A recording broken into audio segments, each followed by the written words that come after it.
welcome to the show. My name is Charlton with Big C. This is Charlton and Big C Sports. Coming to you worldwide on the Big C Sports Network, on the #1 network in the United States of America. And Big C Sports has been voted the #1 sports show in the universe, according to Big C and them good old boys down south. I want to say bienvenidos to all of our listeners in Latin America, also across the pond, in London, England, as well as Paris, France. Of course, you good old boys in Canada. We love you in Africa, the Big C tribe, but there's no one we love more than the good old boys down south.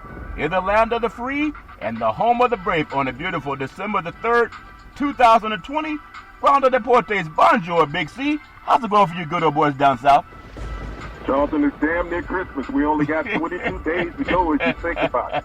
Yeah. And so the joyous festive season is almost upon us. Yeah, but I want to thank our frontline healthcare workers, our nurses, doctors, first responders, for the joy and the response that they bring to American society every day. They do it every day. Ho, ho, ho! Merry Christmas. I want to say today's show is sponsored by your Northern California Cadillac dealers, home of the all-new Cadillac Escalade, the standard of the world. And when you go by and test drive yours, tell them Charlton and Big C sent you, as well as a fleet of Cadillac cars also all around the world. Just say Google or Alexa, play Big C Sports Podcast. You will hear from our sponsors. You will hear, welcome to the show. I will introduce Big C as the Mystic, and he will do his thing from 3,000 miles away, and I really appreciate the way things are growing with Big C Sports. You can follow Big C Sports on Spotify. You can follow Big C Sports on Xfinity, Comcast TV, Roku TV, Amazon Fire TV, and a lot of smart TVs all over the universe. But you better have a smart TV, or you'll be sitting there looking at a still picture. Man, I love pausing. I think I'm pausing because I'm still eating some leftovers from Thanksgiving, and it's really, really good. But I will never pause on our Veterans Crisis Hotline. They really are experienced helping veterans and their loved ones get help, Big C. Why is that so important to you?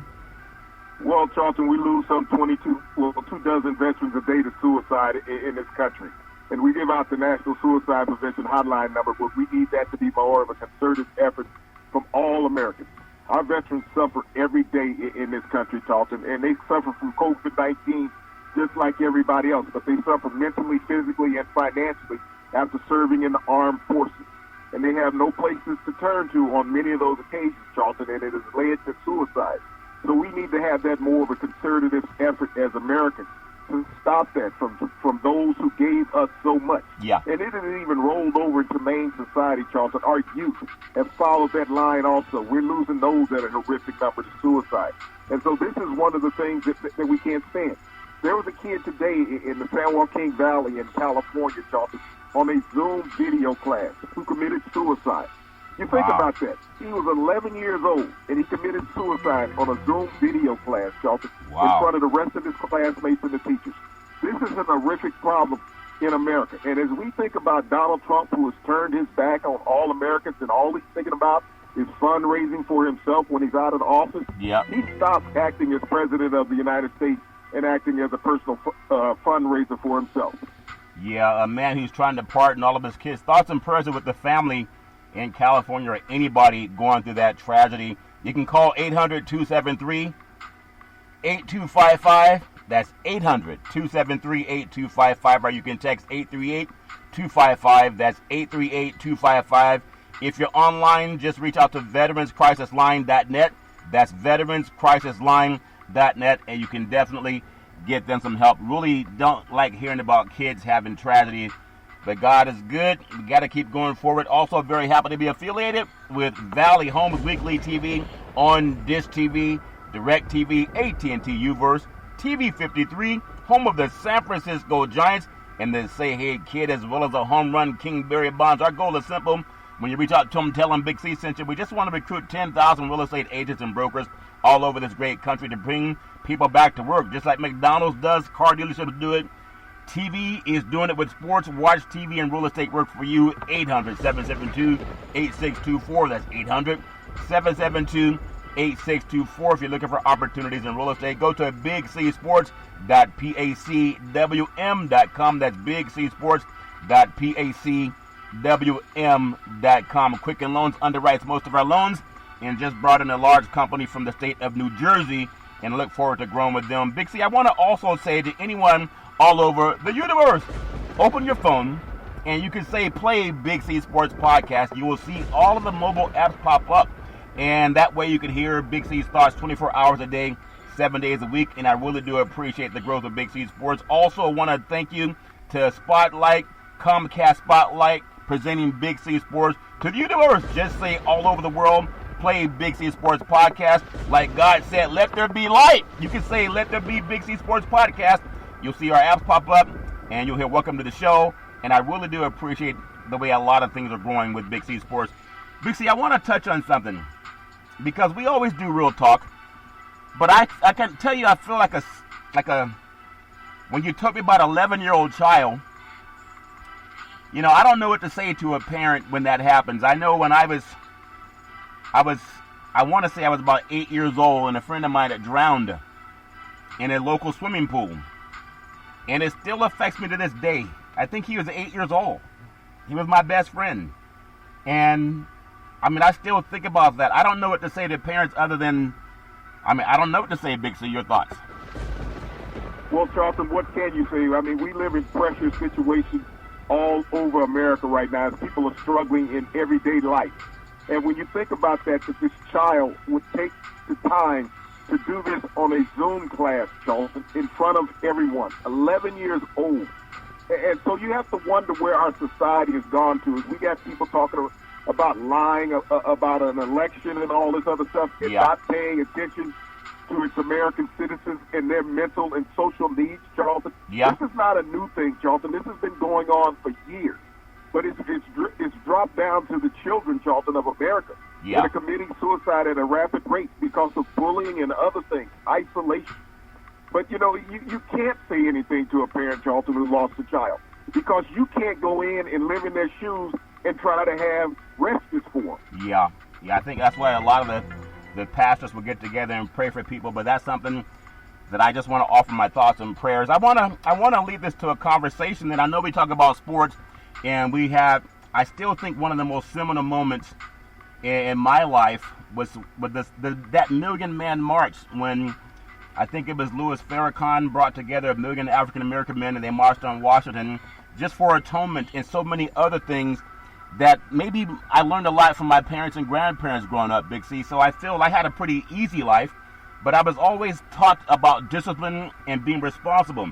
So I want to get your thoughts, and we don't have to agree on it. Talking to a lot of people, sometimes they're teenage boys, African American boys, they want to go around and start doing the sag look, where they have the good-looking kids, but they want to pull their pants down behind their butt. And sometimes I see fathers will say, hey, that's not a good thing to do. And then some mothers will say, you look good. And we see the criminal justice system preys on black boys. It preys on them whether they know it or not. So what advice do you give to parents that may not agree? Some parents think, hey, pull your pants down to your ankles. Others say, pull them up on your backside, Big C. Your thoughts? Charlton, I don't always think it's about the attire that the kid has on. I think it's about the education that he has in his mind, the sense and sensibility that he was brought up with, or she was brought up with. That's how you have to look at things. You can't sit there and say, okay, I'm going to watch my young man, my young lady walk around town, you know, their entire life. Yeah. You're peeking in and out of windows and around cars and parking lots to see what they're doing. Once they become young adults, that's what they are, adults. And that's the thing that you have to have respect for. Because once you cross that line of respect and go into disrespect of their personal space, you're going to lose that relationship with them. Yeah, and I see a lot of people go through that. I also have had that conversations with my parents growing up, even though they weren't sagging when I was growing up, but they had, you know, other different things that people were doing. There was a time when I thought they had this blue jeans that came out and they had the butt cut out of it, like parts of where the pocket would be. You could see the buttocks. And we were told, well, don't do that. That's foolish. Young people do stupid things. Don't do that. And nowadays, you buy a pair of pants, they cost more money when they don't have, you know, when they got holes all in them, Big C. So I think that's one thing. I want to bring your thoughts to something. There's a movie, and it's called He Got Game, produced by Spike Lee. It had Denzel Washington, and then it had Jesus Shuttleworth, Ray Allen. They had Rick Fox, several other famous celebrities and athletes in that movie. And in the movie, there was this issue. You know, college basketball starting off now. I think they went to Big State, a lot like Big C Sports. And these bookies came in, something you and I talk about all the time, and I want to cover it later in the show. And you ask me a lot, why do people keep leaving the West Coast for the South? And I always make fun about they get bigger paperbacks, Big C. They give them paperbacks when they come, as well as a scholarship. So give me, or any young kid listening, about the advice when you're about to get drafted, and everybody that even bought you an ice cream cone when you were 5 years old, they think they're the ones that got drafted, Big C. Your thoughts? Well, Charleston, I mean, everybody's looking for an easy road once they find a star athlete, thinking that everybody's going to make it. But for every star athlete that makes it, there's one that does not make it, Charleston. Yeah. And so there's always going to be coattailers out there, as we call them, in society. And so these athletes will always be wooed and told them they're the greatest thing since sliced bread. Yeah. And it doesn't always pan out. But like I said, it comes down earlier to the levity that the parents put on a child. I know a lot of times you talk about coaches taking advantage of players, but that coach can only take advantage of a player if you let him. Gullible. Yeah. If he didn't have a good home rearing, Charleston, if he didn't have conversations in the home of things to look out for. So this comes down a lot to the parenting. Yeah, and as they get out of the household and people make their own choices, I didn't make all my good choices when I was away from my parenting. Sometimes you got to go through good and bad and learn, and hopefully people don't fall too far down that road.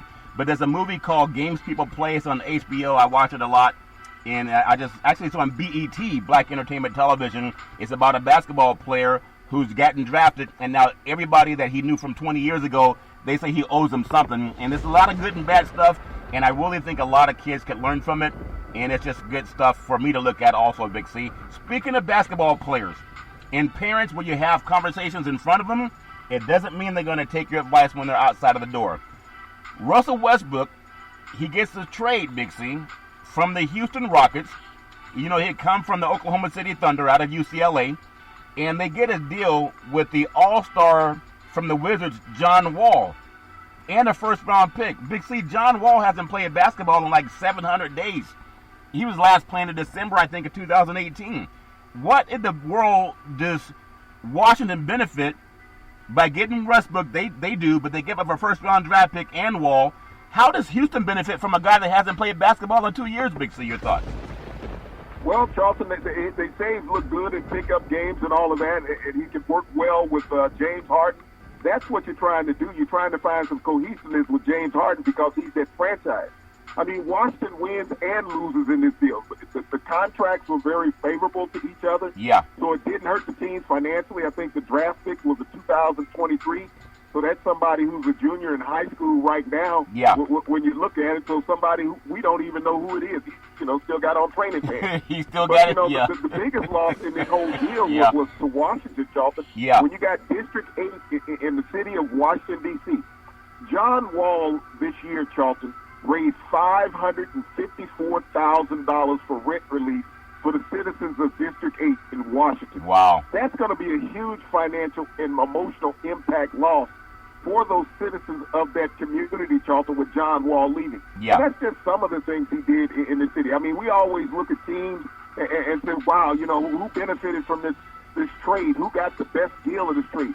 You have to look at the overall impact when a player moves from an organization. Yeah. What was his involvement in the community? And you think about John Wall, he's been there for a decade in D.C., so he was cemented in that community, and he understood, and they loved him, and he loved them. Yeah, and when you look at both of their contracts, they're about the same, about $132 million remaining on 3 years, but Wall is coming off that Achilles tendon, and that's one of the worst injuries in basketball, but when you think about players that tear an Achilles tendon or an ACL, Big C, it seems like they're out a year, maybe two at the most, and then they come back because of medical science, and they're just as good as ever, potentially, Big C. Your thoughts?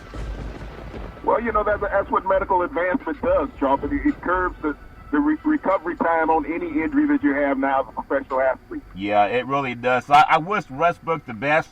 I know James Harden, he's done his thing he's been with Russell Westbrook. I thought they had a small ball that was not going to work, but you have a lot of big guys in the West. He's also tried his marks with Oklahoma City, played with Durant back in the day. Durant moved on, but players will move on to greener pastures because that's what the money is. The money's out there for them to go on. I wish John Wall the best. I hope that he's going to recover fully, but he'll have enough money whether he recovers fully or not, but that's the way basketball is. The Los Angeles Lakers the 17-time world champion, defending 2020 NBA champion, Los Angeles Lakers. LeBron James must have done something right, Big C, after I think he went to Akron St. Mary's, St. Vincent High School, and then went right into the NBA playing with the Cleveland, went down to Miami, back to Cleveland, and now he's in LA. He signed an $85 million contract extension. And to me, that's not a lot of money anymore, but that's still a lot of money, Big C. Your thoughts? Well, Charlton, so many people on the outside looking in only thinks about the money. Yeah. Not the impact that players have on organizations. And players have goals when they're with teams. They're already financially set for life. Yeah. And so, and then you got all that marketing that goes on in Los Angeles and other involvements that LeBron is in. So that $85 million was not to keep LeBron there. He wants to win titles. Yeah, and I think if he's going to win another title probably. He doesn't seem to get older. Whatever he's doing, I would love to know his workout regimen. People could say, I know there was a guy that played for the Pittsburgh Steelers. I want to say James Harrison, and he was allegedly spending about $1 million to keep his body in shape. But you can go to the gym and see guys who look just as good and just as physically chiseled, and they don't spend $1 million on it. But LeBron James, he earns every drop of money that they put in his cup. Now, I want to get your opinion about something. He's playing with the second best player, in my opinion, on the team, and that's Anthony Davis, who also signed a 5-year, $190 million contract, and he's the second best player on the team. Big C, your thoughts? Well, Charlton, he got better when he came to Los Angeles because he didn't have to carry the workload. Yeah. He could ride off of LeBron James' coattail, and he won a championship by doing that.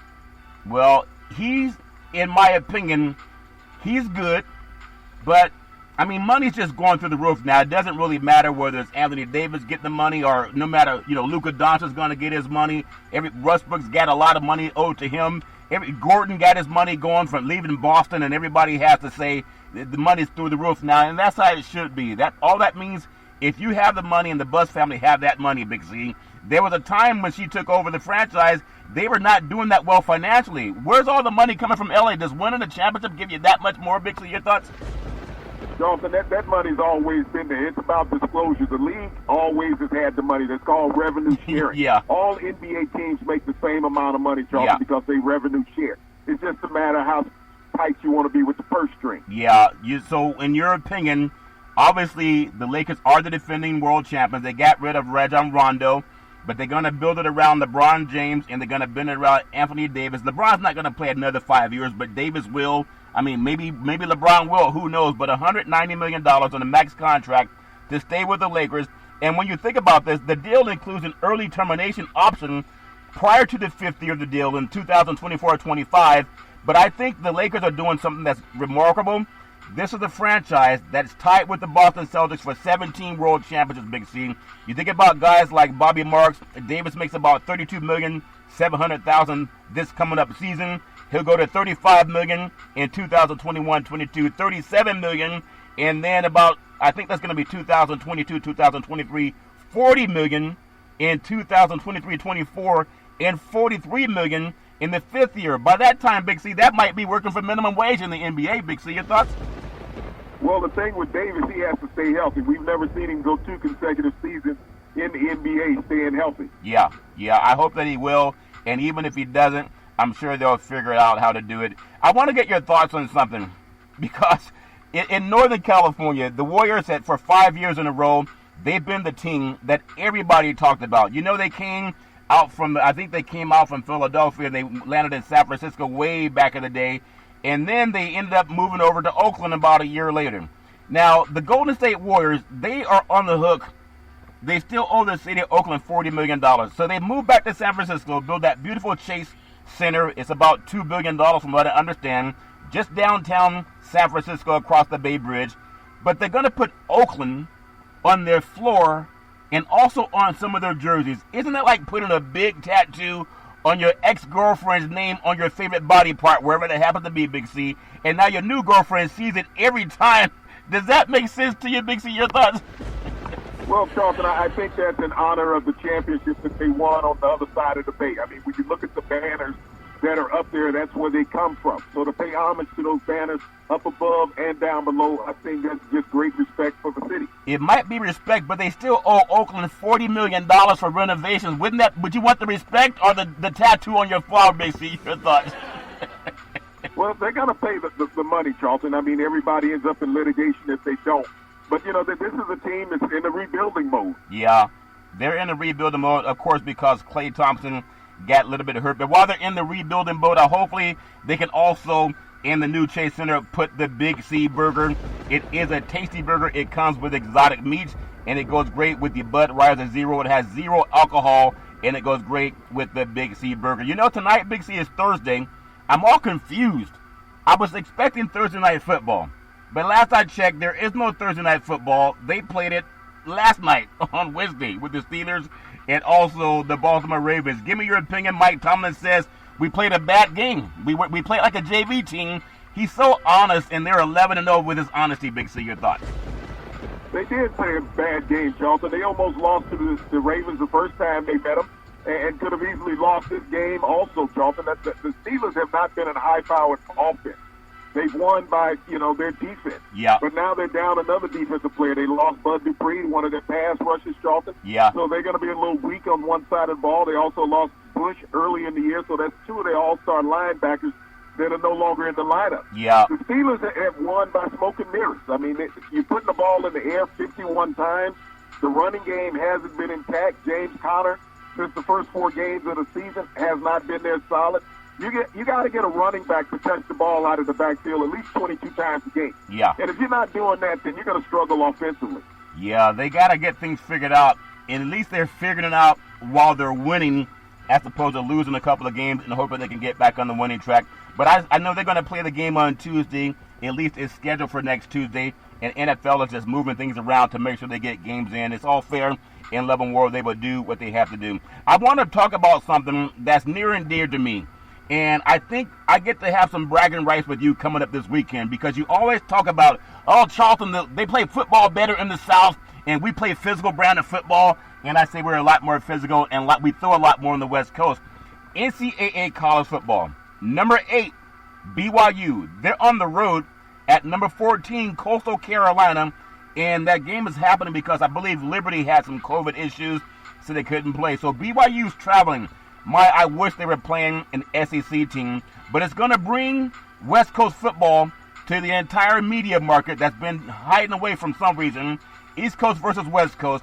I think BYU will show the whole college football universe why a lot of East Coast powers, especially in the SEC, are shying away from playing West Coast teams. Give me your thought, BYU and Coastal Carolina, Big C, your thoughts. Well, this is Zach Thomas's big road show, Charlton, him having an opportunity to be on a national stage against another undefeated team.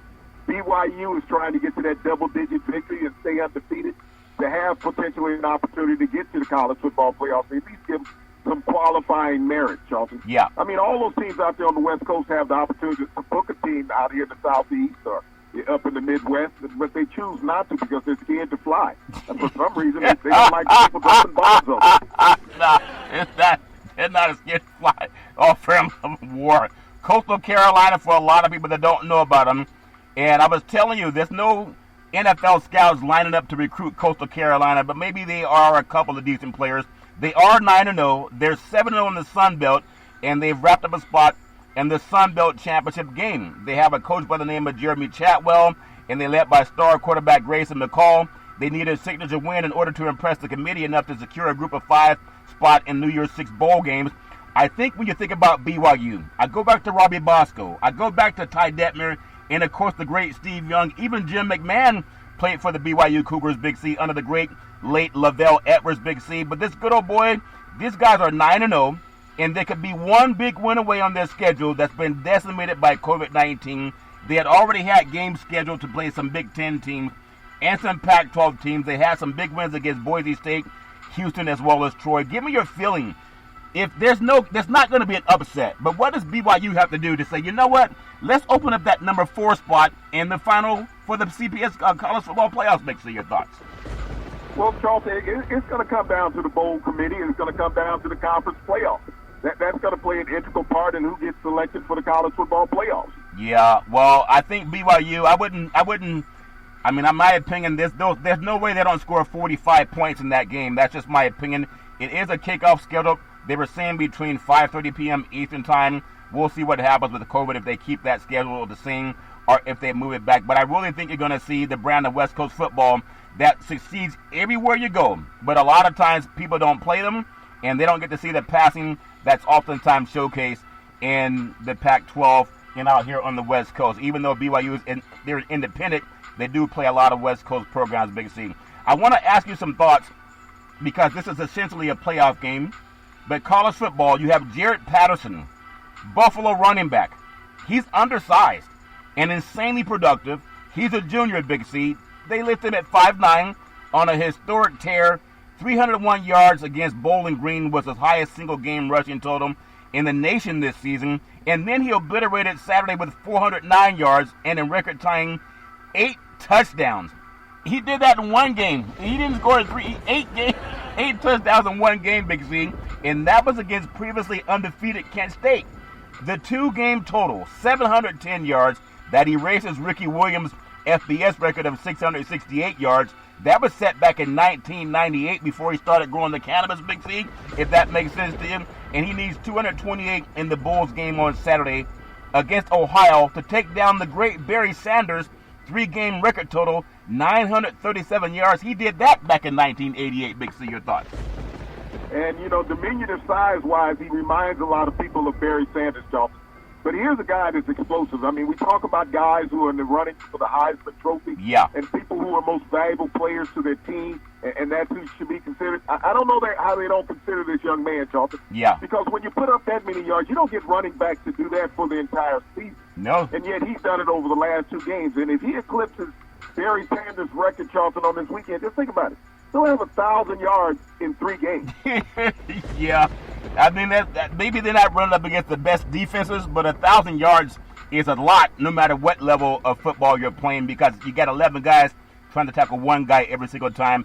So I wish him nothing but the best. I hope he'll get more of the national spotlight, and Big C Sports is appreciating bringing that to him. Also, I want to thank Comcast Spotlight presenting Big C Sports to the universe. Just like God said, let there be light. All you got to do is open up your cell phone, say play Big C Sports Podcast. You will hear from our sponsors. You will hear welcome to the show, and I will introduce Big C as the Mystic, and he'll do his thing from 3,000 miles away, and I really do appreciate the growth of Big C Sports. Also, college football. Devonta Smith, Alabama wide receiver. Mac Jones, when you think about it, will probably get most of the Heisman Trophy votes for the Alabama team. But this guy, they call him Smitty. He's been fabulous, Big C. He's 2020 postseason receiver for the Clemson Tide until Jalen Waddle got hurt against Tennessee. In the 3 games, think about that. Since that happened, 27 catches, 518 yards, 8 touchdowns. He's averaging 19.2 yards per reception in that time, Big C. Your thoughts?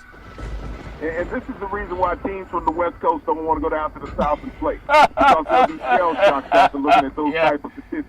Knowing that you have a quarterback that can throw the ball efficiently as well as receivers that can outrun you. But when you look at Smith, Charlton, and we see that Jones gets all the Heisman pub, and people talk about Najee Harris, but Smith is the guy who runs that offense. Yeah. When you think about his productivity, no one can cover it.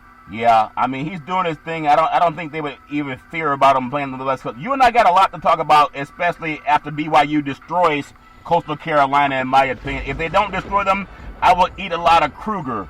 I mean, the BYU Cougars, the Big C burger, it is a tasty burger, and it's made with exotic meats. I don't think there's any Cougar on the Big C burger. But I still like the best player, in my opinion, on Alabama's Najee Harris. He's going to be running around in the NFL next year, but it's all fair in love and war. Nick Saban has a run and a passing team. He's been doing great no matter who he recruits at that great program down south. Big C, college football, think about this guy. You like talking about West Coast and how the South plays better football, and they don't. Jamar Jefferson, Oregon State running back. Think about this. Patterson leads the nation in rushing per game. Jefferson is second at 168 yards a game.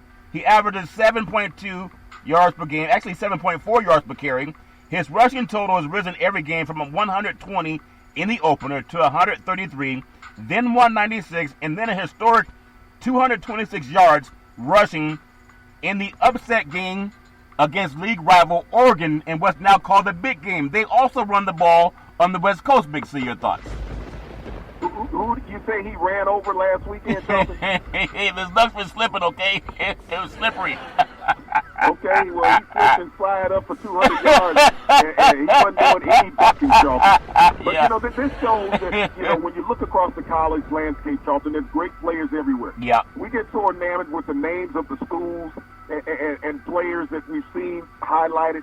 You talked about Patterson and the numbers that he has grown with in the last two games. Yeah. And then you look at this situation here at Oregon State. Oregon State gets no pub on the West Coast, but yet they got the top rusher out there. Yeah, they actually can sneak up and beat people every now and then. I remember they've had a great program. They expanded Reser Stadium up in Corvallis, Oregon. They've done a great job with their basketball program as well. There's a lot of good things that are happening in the world of college football, and even in the world of COVID. I appreciate these young players that are out there doing their thing. We're going to take what's called the Big C pause, and when we come back, we're going to talk more about college football. And I really can't wait until the whole universe gets to see what the West Coast does to the South when BYU chews up Coastal Carolina.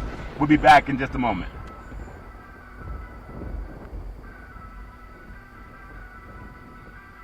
All right, we are back from the Big C timeout, also known as the Big C pause. You can follow Big C Sports 24 hours a day, 7 days a week on the #1 podcast network in the universe, iHeartRadio podcast. You can follow Big C Sports on Apple Podcasts. You can follow Big C Sports on Google Podcasts. There's so many apps, and I really do appreciate the growth we're having with Big C Sports. My goodness, whatever happened to Dorothy and the Wizard of Oz, Big C? College football, the stat of the week. I feel for this program. They've been great in basketball. Les Miles, my goodness. Kansas has been a disaster for most of its football existence. The Gale Series played at Kansas, Big C, and absolutely the past decade they haven't been that great. But this 0-7, this year's team may not be finding new depths, Big C. The Jayhawks are last nationally in points allowed per game. At 50 points a game, they're giving up. More accurately, 49.8, but that's 50. And they're on an active streak of giving up more than 50 in 4 straight games. In the long and glorious history of Kansas football, these are not the days of Gale Series, Big C. Your thoughts? Well, things have changed out on the plains of Kansas, Charlton, and they've had a tough time out there. But this is a team, you have to have some motivation within the players. It's easy to always blame the coach, fire the coach, bring in another coach, and you see that every couple of years now in a losing program. One of these days, maybe they should just clean house on all the players. Yeah. Bring in some players who want to play, who have a desire to play. Yeah. But to go out there every week and give up a half 100, that means you're not even trying. Yeah, and I still want to side with these kids that are playing in COVID. A lot of them are starting to read now. They're realizing they're getting no money. Coaches making $1 million even though they don't have any wins. And sometimes they lose the motivation. Going out and getting drubbed every single week, even if they're a good team. They're in the Big 12 Conference, Big C. They need Texas to win. They also need schools like, in my opinion, Oklahoma, those two, and then Oklahoma State. So you're not going to get the benefit of the doubt on a lot of what happens, but it's all fair and level war. If they had good running backs, I think it would help a lot more too. But Gale Series, he left a lot of footprints that will never be replaced. But speaking of running backs in Gale Series, I want to get Big C's thoughts on some of the top college football running backs that have ever roamed around the college football universe, especially when you think about from West Coast to East Coast, and everybody has their own opinion. I'm going to throw out some names, and you just give me your feeling on what they still mean today. I'm going to start with number 1, USC Marcus Allen. Allen backed up his Heisman winner, Charles White. 2 guys at USC in the backfield won Heisman trophies. He was backing up Charles White, Big C. In fact, he even blocked for him. In his junior and senior seasons, Allen ran for 3,905 yards, 36 touchdowns, won his own Heisman Award in his senior season. He is the only player, talk about West Coast football, Marcus Allen is the only player to have won an NCAA championship, a Super Bowl championship, a Heisman Trophy, an NFL MVP, and a Super Bowl MVP. He went to USC, Big C. Your thoughts? Well, he's quite accomplishments, Charlton, from his college and professional careers. But the guy that he was blocking for, did he have the same type of acclaim? You're only going to get one out of that game. Yeah, well, I'm telling you, they've had a lot of success down at USC. But there's another player that's on the mend this year as far as college football goes. Saquon Barclay played at Penn State. They could really use him now. A powerful running back, capable receiver. He was a terror for Penn State. In 3 seasons, Barclay ran for 3,843 yards. He caught 102 passes for 1,195 yards. Kick returns for 519 yards. A total of 53 touchdowns. He even threw a touchdown pass in his junior season, Big C. Your thoughts? Well, I mean, it's such a landscape of college football running backs out there, Charlton. It all depends on the program that you're in and also the scheme that you're running. Yeah. But does it always translate to the NFL? That's the problem that so many of these running backs have had. Their games don't always translate to the NFL. They don't always translate to the NFL, but one player did. His name is Jim Brown, played at Syracuse.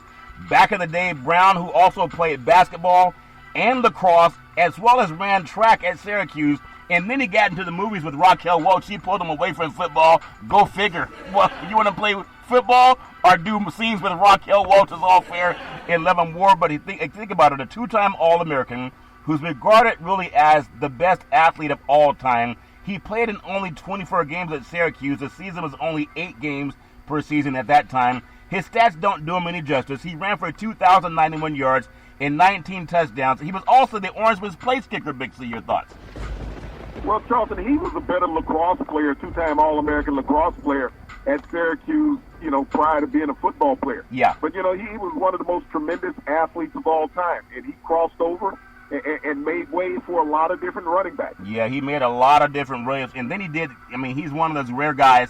Not only was he politically inclined, and then he went on to acting, and he's just done so much for his life and still to be considered the greatest football player of all time. And that's pretty incredible. I want to also bring you back to the West Coast, and a guy that should have never given up his Heisman Trophy. Reggie Bush's career has been wiped off the books, and that's a joke. At the NCAA, they're crooked as it is, and they want to punish black athletes.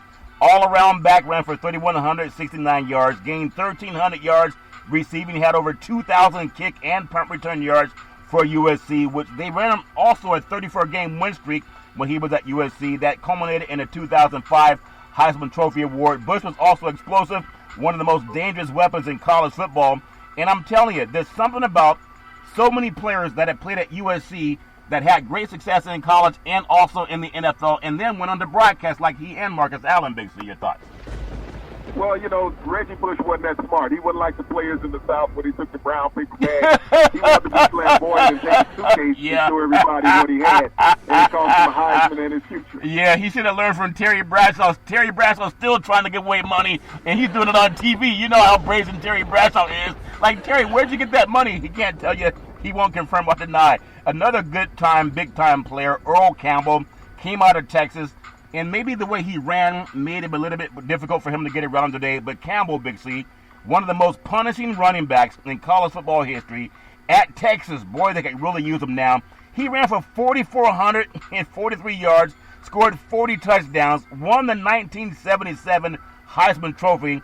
In that Heisman season, Campbell led the nation in rushing, also led the Longhorns to an undefeated regular season. They would also lose in the Cotton Bowl. But Earl Campbell is one of the best running backs ever in the country, Big C. Your thoughts? Well, you think about it, the University of Texas had a set of triplets down there. Cedric Benson, Earl Campbell. Yeah. And I'm trying to think of the other guy. And they all won the Heisman Trophy, Charlton. Yep. Gosh, Ricky Williams. All these great running backs, Charlton, that dominated the Southeast Conference. They were all workhorses, just ran over people, ran through people, ran around people. Yeah. Set many NCAA records down there as the Longhorns. Yeah, I mean, that program has turned out so many people that have gone on to stardom in college and the NFL. You would have thought they would have had at least a few more national championships with the talent they recruit down in Texas. I want to take you to another good old boy in Texas. And I've always thought that maybe he was one of the best running backs ever in the NFL. His name is Eric Dickerson. A lot like what happened with Reggie Bush.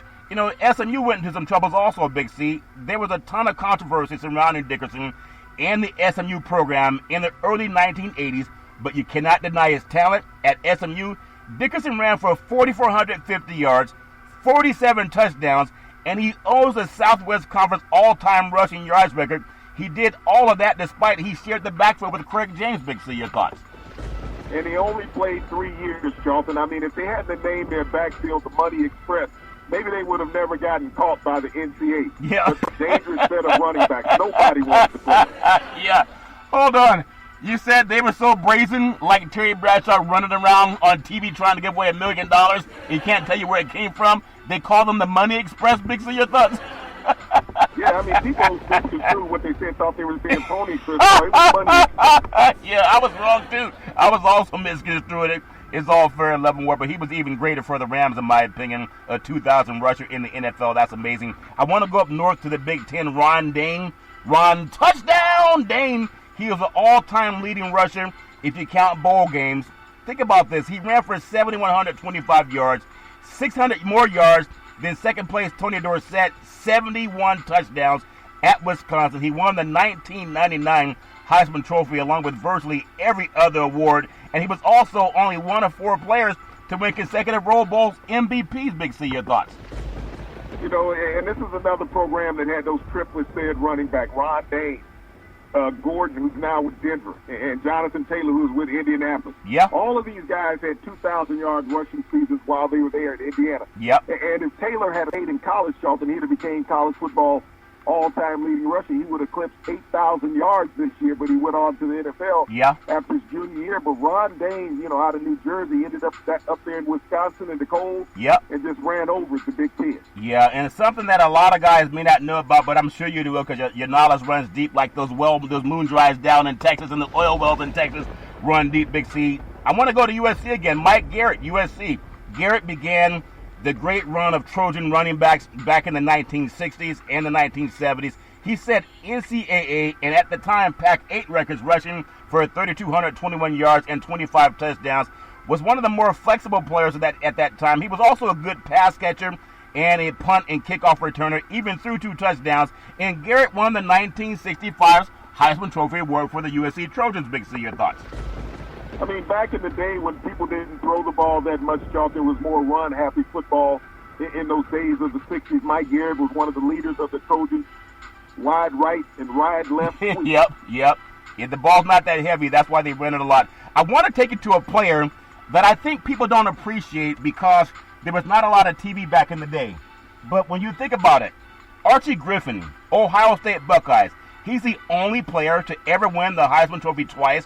As a team, Griffin's Buckeyes won 4 Big Ten titles. They would win only one of the Rose Bowls during that stretch because they had to run up against tougher competition, usually from USC, Big C. They finished 40-5 with the great Archie Griffin. His sophomore year on Griffin, he ate up yards. He ran for at least 1,450 yards, at least 3 years at Columbus. And this good old boy ran for at least 100 yards in 31 consecutive games. Big C, your thoughts?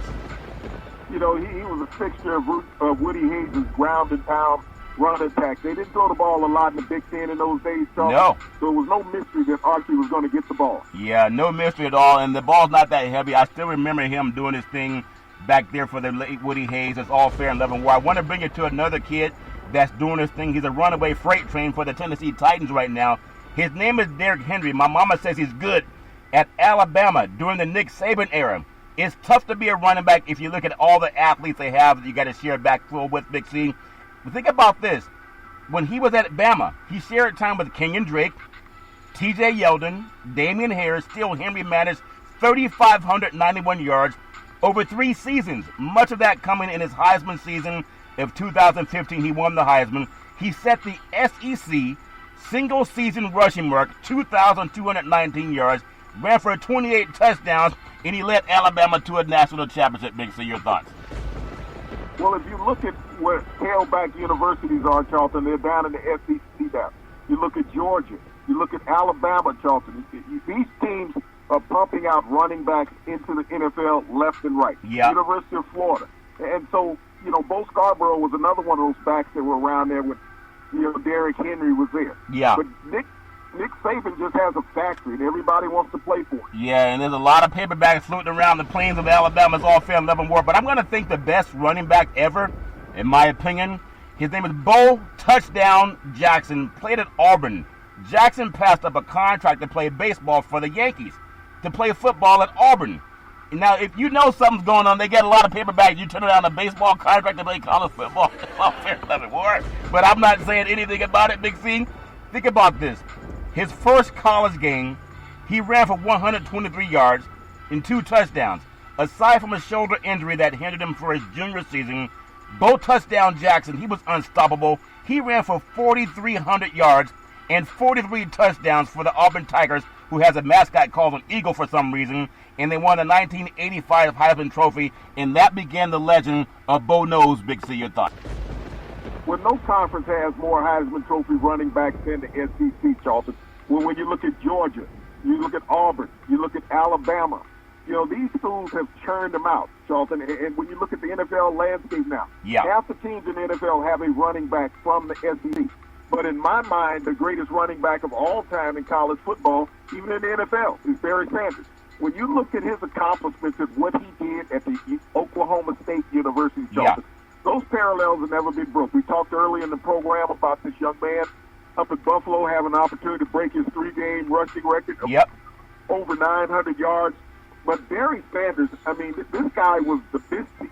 He moved everybody. Yeah, he was really hard to catch. Speaking of the great Barry Sanders at Oklahoma State, how about those Cowboys? A different Cowboy.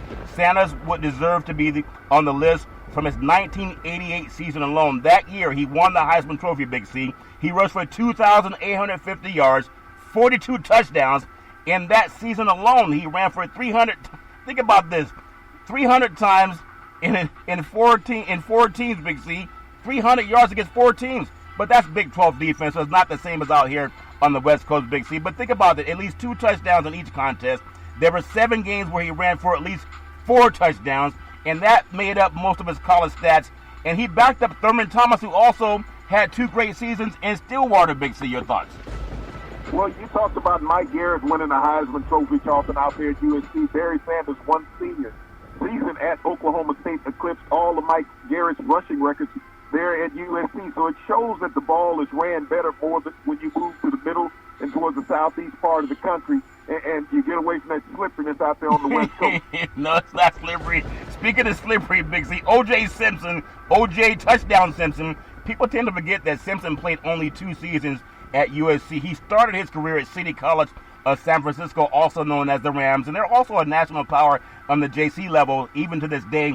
In those 2 seasons, O.J. Simpson led the nation in both rushing seasons that totaled 3,423 yards, 36 touchdowns. His Heisman Trophy in 1968 is still the widest winning margin of the award. No, the best running backs come from the West Coast. Big C, your thoughts? Well, he ironically could have won it twice, Charlton, but just because of the voters, and they gave it to Garrett Usc, a quarterback, I believe, out of UCLA, who won the Heisman Trophy that year. But O.J. Simpson was the best player in the Pac. Well, that time the Pac-8. Yeah, at the Pac-8. Yeah, it's all fair and level. Where I just want to run a few more because I really do appreciate how much we've had greatness at the level of college, and a lot of these guys went on to have greatness in the world of the NFL as well. This guy's been on the map mostly for cannabis. Ricky Williams, I really do believe once the stigma is gone, his research is going to help a lot of retired players not deal with the opioid issues that the NFL pushed into these guys and made it legal to take opioids but illegal to take cannabis. Now they've changed things. The great Ricky Williams came out of San Diego, California, went to the University of Texas. A lot of paperbacks roaming around in Texas, if that makes sense to you. I want to leave San Diego, California to go to Texas. But Williams is 4th all-time in rushing yards, 4th all-time in rushing touchdowns. When he left Texas, he was the career-leading rusher and career-leading rushing touchdown leader. Both records were broken 1 year later. He ran for at least 200 yards in 12 games, and he shares that with Marcus Allen, Ron Dane. Williams also won the 1998 Heisman Trophy. I always felt like he ran like he was really relaxed, Big C. Your thoughts? Well, when you can glide like he did, Charlton, he didn't have any fear. His body was relaxed. Who knows what medicinal uses that he had prior to the game, but one of the greatest Southwest running backs of all time. Yeah, he did his thing, and I'd be remiss. I want to finish up with 2 more because this gentleman made me wear the number 12 in high school. And he's a good old boy out of USC. Charles White, again, he started ahead of Marcus Allen, USC. White is the 5th all-time leading rusher in NCAA history. Ran for 1,478 yards as a sophomore, 1,859 yards as a junior when USC won the national championship, when people were not to play the Trojans, Big C. 2,050 yards in his Heisman Trophy winning senior season. He was also superb as a pass catcher at that time, 53 total touchdowns. Big C, your thoughts? You know, Charles White was a diminutive running back there with the USC Trojans. They had a team that went to the Rose Bowl, but they did not capture that national championship, though. Yeah, they got robbed. They was robbed, Big C. We've seen that happen before with Pac-12 teams. 2 more. And this one might make you happy because I really thought he was a dominant player. Herschel Walker, and you think about it, came out of Georgia down in the SEC. A lot of experts considered Walker to be the greatest college football player ever. I doubt that. I would still lean to Jim Brown, in my opinion, regardless of position, Big C. He was a 3-time All-American. He finished in the top 3 Heisman voting in all 3 of his collegiate seasons. In those 3 seasons, he was also SEC Player of the Year. He set the freshman rushing record en route to leading Georgia to a national championship, won the Heisman Trophy his junior season. He's a 15th all-time leading rusher. He only played 3 years, Big C. Your thoughts? Well, that shows you the dominance of the running backs in the SEC. And when you look across the landscape, the number of Heisman trophies that they've won, Charleston National Championship, and big-time NFL players, Herschel is one of the greatest athletes of all time. Yeah, he did his thing in 3 seasons, and people don't understand how difficult it is. And people are always knowing that Herschel was going to get the ball all the time, so it's not like it was a wonder who they were going to give it off to. And I really appreciate the way a lot of these players have just done those things over the years. And hopefully, could you imagine, Big C, not making any fun about this, but the way a lot of these guys, you see them now, they had a hard time walking still when they played back in the day. But again, they have better medicine now and a way to treat things. I want to finish up the last player because I want to show a lot of respect for all the running backs that have ever run the football anywhere from Pop Warner to the NFL, and that's Walter Payton. Walter Touchdown Payton. He played at Jackson State, Big C, HBCU. Due to the SEC not really recruiting Walter Payton, they called him Sweetness in the NFL. He starred at Jackson State. He set school records for career rushing yards, 3,600, touchdowns, 65 touchdowns in a game against Lane College during his sophomore season. He scored 7 touchdowns, 2 two-point conversions, in a 72-0 victory. He was named the Black College Player of the Year in 1973 and 1974, and the SEC wouldn't give him a chance. Big C, your thoughts? Well, that was the time of Jim Crow down in the South when he was coming out of high school, Charlton. So you took all opportunities that you could, and even at that time, playing at historical black colleges, it was not a slight for a black athlete to play at one. They had better competition when they played at those schools, Charlton. Walter Payton went on to become greatness, in the NFL with all of his accomplishments and accolades. Yeah. I mean, but there's so many great running backs that played on the college level, whether you're thinking about Tony Dorsett, who's a Heisman Trophy winner, George Rogers, Heisman Trophy winner, Mark Ingram, Heisman Trophy winner. You can go up and down the list, Charlton, of so many great running backs over the decades who were an integral part of the success of college football. Yeah, a lot, and they're African American. Think about what happened. People say, well, they integrated the schools because they believe in equality for everybody. No, the guys that own records are black. And that's why they integrated sports in the South, Big C. But I just believe in opportunities for everybody, and I wish all those players nothing but the best. Before I finish up on a few more things, I want to ask your thoughts, and maybe you agree, maybe you don't agree. When you think about something that, there was an ESPN analyst by the name of Kirk Herbstreit, does their morning shows, and he had to apologize for saying that Michigan would use COVID as an excuse not to play Ohio State, that it may cost Ohio State a chance at playing in the college football playoffs. But his alma mater is Ohio State. I thought he was doing it as a joke. Are people so sensitive you can't even joke nowadays, Big C? Your thoughts? Well, Charlton, everybody's real about it because of where it gets them financially. Yeah. And so, I mean, when you're on the airwaves and you're working for a broadcast company, you have to be careful about what you say. Yeah, sometimes people get a little bit offended, but it's all fair and level. Where I want to close out some talk about the NFL. NFL top 5 coaching candidates.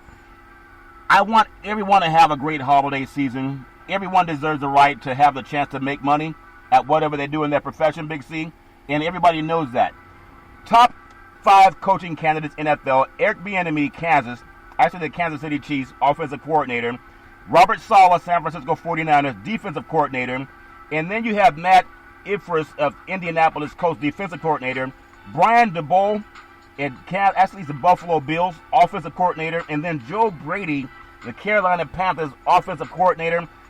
But when someone gets a job, someone has to lose a job, but these guys probably earn at least an opportunity for the interview, Big C. Your thoughts? Well, there's going to be a lot of guys losing jobs, Charlton, in the NFL by the end of the season. If I'm Eric Bieniemy, there's only one job that I would take, and that would be there with the Houston Texans. Yeah. Because you got a quarterback that you're used to working with, and you have the similarity in Deshaun Watson. Any other job would be a waste to his career. Yeah, it might be a waste to the career that a lot of people say, but you just got to have the opportunity. And then if he leaves the job that he has in Kansas City, you're probably not going to end up on a Super Bowl caliber team if he were to leave and go elsewhere. I want to also, we talked about this guy as one of the top, college running backs, and in just my opinion, Big C. And so when you think about players having opportunities, someone has to lose a job before you get a job. But I wish him all the best. But I want to ask you something about the NFL. We talked about this guy already. Derrick Henry. Think about this. In the game, people think he's changing the game. Maybe he's not.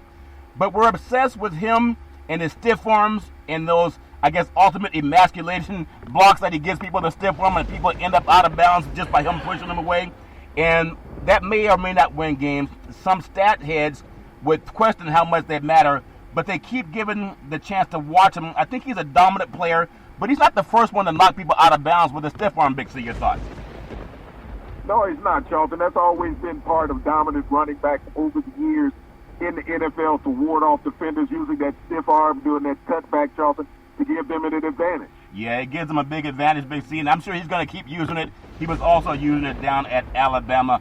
Now, when you think about it, Jim Brown, we talked about him being maybe the best running back in college football history. He ran like the same way that Henry runs now, Big C. He would just put his arm out there and knock people off, and he didn't have a lot of, I think they only played 8 games a season. He could have had bigger numbers, Big C. Your thoughts? Well, the game has changed and evolved over the years. Jim Brown was the best of his era, and he changed and evolutionized the running back position. Yeah, he really did, and he also played multiple positions, not just running back. He also played receiver. He caught the ball a couple of times. He was a kicker and also returned kicks off.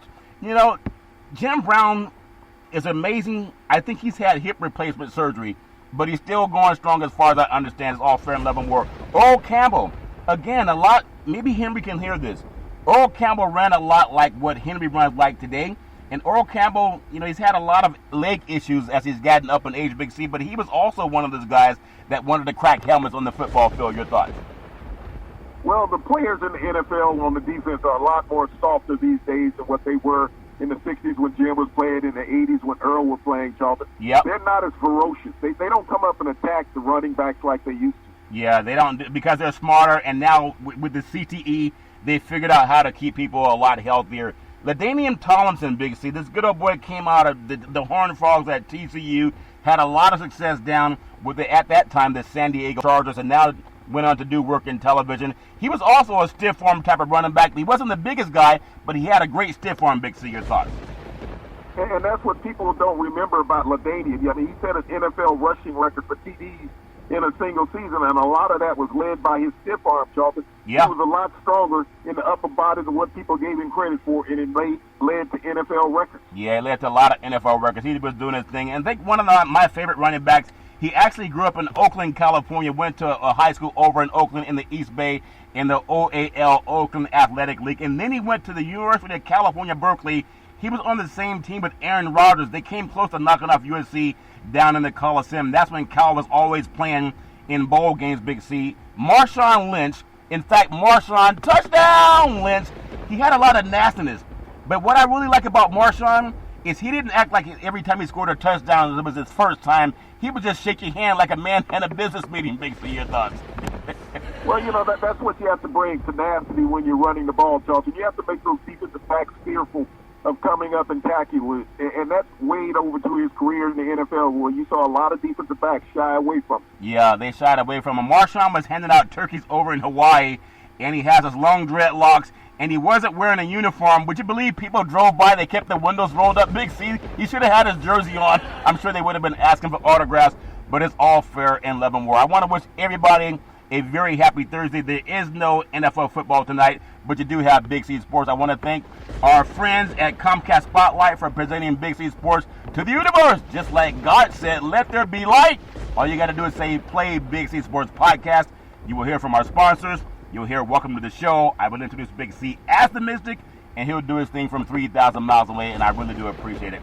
Big C, back in the day, there's a man by the name of Drew Boudini Brown. He was known as Muhammad Ali's right-hand man, and he would always tell Ali, with all you got to use, how can you lose? Rumble, young man, rumble. Big C, what are you looking forward to in the sports universe? Well, Charlton, when the NFL is looking for running backs, they tend to way to find their way down to the SEC. There's a lot of running back used down in the SEC where you get those dominant running backs. And once again, I want to thank our frontline healthcare workers, our nurses, doctors, first responders. They run to the patients just like those SEC running backs run over everybody else. It's all fair, love and war. We know that all the best running backs came from the West Coast, but it's like gumbo. They're all doing their thing. You can do your thing, too. Every Monday through Friday at 5 and 6 p.m. worldwide when you follow Big C Sports on the Big C Sports Network, on the #1 network in the United States of America. And Big C Sports has been voted the #1 sports show in the universe, according to Big C and them good old boys down south. As we always tell you, there's never, ever an excuse for domestic violence. If you know anyone going through that garbage, please pick up your phone and ask for help, because no one deserves to go through that garbage on their own. And there's also no room for racism. We got to cut that garbage out. As we always tell you on every Big C Sports show, we thank you, we appreciate you, and we hope that you have a super fantastic day.